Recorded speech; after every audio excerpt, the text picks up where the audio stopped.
নমস্কাৰ যদি আপোনাৰ মেথছত গ্ৰেজুৱেশ্যন আছে বা যদি আপোনাৰ মেথছত মাষ্টাৰ্ছ আছে তেনেহ'লে আপোনাৰ কাৰণে আহি আছে এটা লাইফ চেঞ্জিং অপৰচুনিটি সঁচাকৈ আজি সদনত শিক্ষামন্ত্ৰী মহোদয়ে এই বিষয়ত বহুত এটা ডাঙৰ এটা ঘোষণা কৰিছে যে আপকামিং ডেইজত আপাৰ প্ৰাইমেৰী মানে এলিমেণ্টাৰী ছেকশ্যনত আৰু ইয়াৰ লগে লগে গ্ৰেজুৱেট টিচাৰ মেথছৰ ডাঙৰ এটা নতুন ভেকেঞ্চি আহিব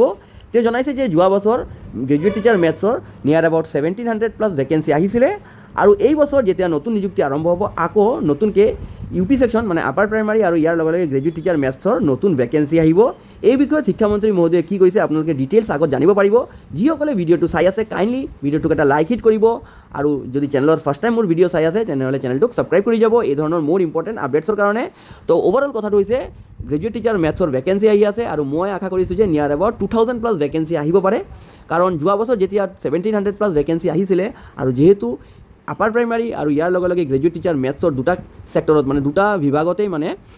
ইউ পি আৰু জি টি দুটাতেই ভেকেঞ্চি আহিব তো নিয়াৰ এবাউট 2000+ ভেকেঞ্চি আহিব মেথছ টিচাৰৰ ঠিক আছে 2000+ মানে 2500 বা 600ও হ'ব পাৰে ঠিক আছে তো বহুত এটা ভাল কথা কি কৈছে শিক্ষামন্ত্ৰী মহোদয়ে ডিটেইলছ আপোনালোকে শুনি ল'ব পাৰে আমাৰ বিজ্ঞান গণিত আনকি ইংৰাজী ইয়াত আমাৰ শিক্ষকৰ বা ছাত্ৰ ছাত্ৰীৰ দুৰ্বলতা আছে ইয়াৰ কাৰণে আমি ডেডিকেটেড মেথছ টিচাৰ যোৱাবাৰ 1760গৰাকী অংকৰ শিক্ষক অধ্যক্ষ মহোদয় আমি নতুন পদ সৃষ্টি কৰিলোঁ অৰ্থাৎ পুৰণি পদকে আমি কনভাৰ্ট কৰিলোঁ মেথমেটিক্স টিচাৰ হিচাপে ইয়াক মোৰ অধ্যয়ন মতে ইয়াক আৰু কৰাৰ প্ৰয়োজন আছে অৰ্থাৎ আৰু অধিক সংখ্যক শিক্ষকৰ পদবী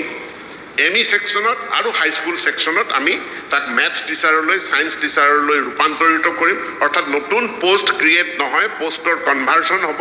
আৰু তাৰ কাৰণে আমি কেইটামান দিন আমি সময় ল'ম আৰু তাৰ পাছত পুনৰ ৰিক্ৰুইটমেণ্ট মাননীয় মুখ্যমন্ত্ৰীৰ পৰা অনুমোদন পোৱাৰ পাছতে শিক্ষকৰ নিযুক্তি হ'ব